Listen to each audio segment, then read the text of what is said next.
آپ یقین کریں ہماری نمازیں تو ہیں پر سکون والی نہیں، مزے والی نہیں۔ وہ موبائل ہے وہ سائلنٹ پہ لگا ہوا ہے، اور نماز کے بعد اس طرح سے لوگ موبائل کھولتے ہیں جیسے قبولیت کا کوئی میسج نہیں معاذ اللہ آ گیا کہ دیکھ لو قبول ہو گئی ہے۔ اتنی جلدی ہے، کوئی ٹھہراؤ نہیں، اطمینان قلبی نہیں، قرار حاصل کرے۔ پڑھنی تو ہے تو مزہ لے کے کیوں نہ پڑھے، سکون سے کیوں نہ پڑھے۔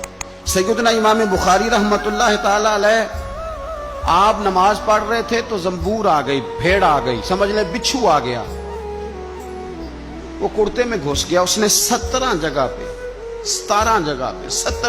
پہ امام بخاری کو ڈانگ مارا، زخم ہو گئے، لیکن نماز پڑھتے رہے۔ نماز کے بعد تسلی سے بیٹھے تو شاگرد سے کہنے لگے ذرا دیکھنا پشت پہ کیا ہے۔